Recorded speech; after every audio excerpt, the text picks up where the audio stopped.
नमस्कार मित्रांनो, मी धीरज इंगळे स्वागत करतो नवीन एका ब्लॉगमध्ये. तर ब्लॉग आपला खूप दिवसानंतर येतोय. जवळपास 2 महिने झाले आपण आजारी होतो आणि मध्ये एक 8-10 दिवस 5-6 दिवसाकरता गावाला गेलो होतो आणि एक 10-12 दिवस मी घरी होतो. त्यामध्ये आपली एक सर्जरी झाली, ऑपरेशन झालं छोटंसं. तर शुगर वगैरे डिटेक्ट झाली, या बऱ्याच गोष्टी झाल्या. त्यामुळे मी थोडासा ब्रेकच घेतला. तर बऱ्याच जणांचे मेसेज आले, व्हिडिओ का येत नाही वगैरे. तर आता ठीक आहे, आता इथून आपल्याला थोडं बरं वाटतंय. तर आपण आता निघतोय. रुटीन वगैरे बसायला टाइम लागतोय, कारण उबेरला बराच गॅप झाला 10-15 दिवसाचा कंटिन्यू. डी वाय पाटीलला ऍडमिट होतो मी 3 दिवस. तर झालं आपलं ऑपरेशन वगैरे, आराम पण झाला, आता बरं वाटते. सो आता एक 8-15 दिवस झाले आपण निघतोय. तर बघितलं तर काम खूप स्लो झालेलं आहे. ओला, उबेर, रॅपिडो सगळीकडे रेट कमी आहेत, कस्टमर ॲग्री होत नाही. त्यासाठी थोडंसं रात्रीचं निघायचा प्रयत्न करतोय. आता पण माझ्याकडे 2:30 वाजताची सुरुवात आहे, आकुर्डीच्या अलीकडेच आहे ट्रिप. तर निघालोय मी, गॅस वगैरे भरलाय आणि रिझर्वेशन असेल तर थोडंफार काम होते. तर आज माझ्याकडे 1,500चे रिझर्वेशन आहेत. 500-500चे 2 आहेत, एक 300 आणि एक असं काहीतरी आहे, आणखीन एक 250 वगैरे. तर 280 का असं काहीतरी आहे. तर थोडंसं फिरणं होते, पण रिझर्वेशन असेल तर थोडा हातभार लागतोय लवकर टार्गेट पूर्ण करणं. तर आपण तेच टार्गेट ठेवतोय 2-2.5 हजाराचं. तर आज आपल्याकडे 1,500चं आहेत आणि मध्ये 1-1 तासाचं गॅप आहे प्रत्येक ट्रिपला. 4 रिझर्वेशन आहेत. तर बघूया त्यामध्ये आपलं काम आणखी किती होते, की अशा प्रकारे होते. तर काम ओव्हरऑल तर शांतच आहे. पाऊस पण यावेळेस उशिरा झालाय, सुरुवात झाली आहे. तर बघूया आपलं काम किती होते. आणि 1 तारखेपासून थोडंसं टार्गेट ठेवूया. टार्गेट तर आपलं असतंच नेहमी, पण थोडंसं वाढवण्याचा प्रयत्न करायचा आहे. आता 1-2-4 दिवस बघू, आता चालेल असंच. नंतर मग 1 तारखेपासून आपण काहीतरी टार्गेट ठेवूया, की आपल्याला पण स्वतःला मोटिवेशन मिळेल, की काम करण्याला उत्साह येईल. कारण गॅप झालाय भरपूर, नको वाटते काम करायला. आणि गोळीचा चालू झाली माझी डेलीची शुगरची. सकाळी 1 जेवणानंतर, रात्री 1 जेवणानंतर. तर थोडंसं डाएटकडे पण लक्ष द्यावं लागते, सगळ्या गोष्टी मॅनेज कराव्या लागतात आणि नंतर काम करतोय मी. तर बघूया इथून पुढे आपलं रुटीन आता कसं बसते. बराच गॅप झालाय, तर रुटीन बसायला थोडा टाइम लागेल. सो आता इथून पुढे कंटिन्यू व्हिडिओ आपले येतील. आलोय आपण एअरपोर्टला. आता ती ट्रिप होती 522 रुपयाची, ती केली कस्टमरनी कॅन्सल. आणि नंतर मग आपण तिथनं निघालो. 68 रुपये आपल्याला मिळाले. आणि येता येता आपल्याला परत 500ची काहीतरी आली, ती एक्सेप्ट झाली नाही. पुढे आलो, 400ची काहीतरी आली, ती एक्सेप्ट झाली नाही. शेवटी मग संत तुकाराम नगर, वल्लभनगरच्या अलीकडे थोडं आतमध्ये, तिथनं मला एअरपोर्टच वाजली परत 397. म्हणलं ठीक आहे, घ्या, चला पटकन घेतली. आणि 68 रुपये हे. तर 465 रुपयाची ट्रिप आपल्याला पडली. 522 रुपयाची होती. ठीक आहे, हरकत नाही. आता इथून आपल्याला लोगावला माग, एअरपोर्टच्या मागून स्टेशनची ट्रिप आहे, एक अर्ध्या तासामध्ये. तर इथनं काय आपल्याला पडणार नाही आता. 292 रुपयांनी आहे 10 किलोमीटर. तर आता इथनं बाहेर पडतो आणि लोकेशन येईल आपल्याला. तर निघतो कस्टमरच्या लोकेशनला. डायरेक्ट स्टेशनला गेल्यावर भेटूया आपण.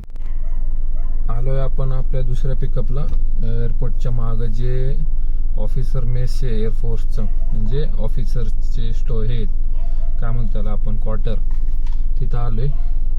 तर 5 मिनिटं लागेल म्हणले. ते म्हणले आतमध्ये थोडं जास्त आहे, तर तुम्हाला काय असेल तुम्ही एक्स्ट्रा पे करते. लेडीज आहे, ठीक आहे.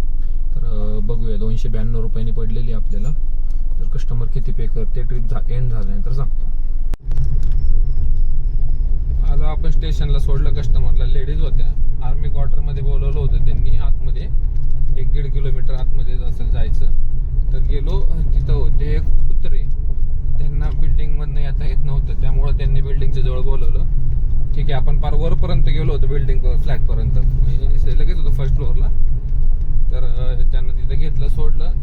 तर ते म्हणले काय असेल ते मी एक्स्ट्रा देते. ठीक आहे, 292 रुपये आपल्याला मिळाले. त्यात आपण 50 रुपये घेतलेत कस्टमरकडनं.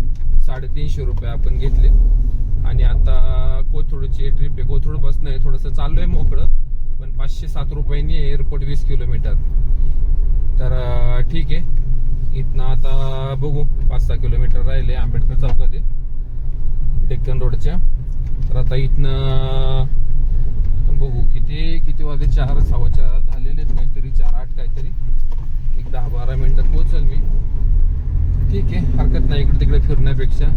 कंटिन्यू ट्रिप आहे. जरा ऍसिडिटी सारखं पण झाले मला आज. तर ठीक आहे, बघूया. करतो कस्टमरला पिक आणि एक तर तिथे गेल्यावर व्हिडिओ काढतो, नाही तर मग डायरेक्ट एअरपोर्टला. कोथरूडची ट्रिप आपण सोडली, एक स्टॉप ॲड होता त्यामध्ये, ऑन द वेज होता. आणि तिकडनं आपण बाहेर येत होतो, बाहेर आलो थोडं, तर लोकेशन साईडला म्हणलं जावं थांबावं, कारण एक पाऊण तासाचा गॅप होता. तर आलो सरळ 3-4 किलोमीटर. परत आपल्याला एक 1.5 किलोमीटर पिकअप आणि 4.5 किलोमीटर ड्रॉपचे 154 रुपये एअरपोर्ट, ती एक ट्रिप केली. आणि आता परत आपण निघालोय पुढच्या एअरपोर्टच्या ट्रिपला. 8.5 किलोमीटरचे 280 रुपये, जवळपास आता 1600-1650चं काम होईल ही ट्रिप झाल्यानंतर. तर बघूया नंतर आणखीन एखादी एअरपोर्ट बसणं पडते का. मला नॉर्मल ट्रिप करायची गरजच नाही पडलेली, फक्त ही एक ट्रिप केली. 4 माझ्या रिझर्वेशन आणि एक आता ही छोटी आता जी केली मी ती 154 रुपयाची. तर ठीक आहे, हरकत नाही, बोर झालं नाही, कंटिन्यू काम चालू होतं, व्यवस्थित कस्टमर होते सगळे. तर बघूया करतोय पुढं का काय. झालाय आपला ड्रॉप 280.10 रुपये, 1600-1650च्या वरच झाले. समजा पकडा राऊंड अमाऊंट 1700 रुपयाचं काम झाले. 2-2.5ची ट्रिप होती पहिली आणि आता वाजले 6, 2.5, 3.5, 4.5, 5.5, 6.5, 4 तासामध्ये पकडा 4.5 तास पकडा. ठीक काम झालं. आता एखादी इथनं पडायला पाहिजे. ओला तर काय वाजत नाही, एअरपोर्ट पासून उबेरच वाजतं, पण उबेर एअरपोर्ट पासून रेट देत नाही म्हणून विषय. तर ठीक आहे, बघूया. आजचा दिवसाचा पहिला व्हिडिओ होता. असेच आता कंटिन्यू थोडं आपलं इम्प्रूव्ह करायचे, कारण भरपूर गॅप झालाय. एवढा गॅप नको होता मला, पण आता काय करू शकतो त्याला आपण. तब्येती पुढं तर नाही पुढं काय करू शकत. ऑपरेशन म्हणल्यावर फर्स्ट टाइम लाईफ मधलं ऑपरेशन झालं. ठीक आहे, दिवस असतात निघून जातात. आता थोड्या दिवसात आपल्याला ट्रेडिंग चालू करायची लवकरच. बाकीचा जो लोड होता माझा ज्या गोष्टीसाठी मी कॅब बिझनेसमध्ये आलो होतो, ते लोन तर क्लिअर झाले. थोडंसं आहे पण ते नॉर्मल आहे, म्हणजे होऊन जाईल थोड्या दिवसात. तर आता एक ट्रेडिंग चालू करतोय.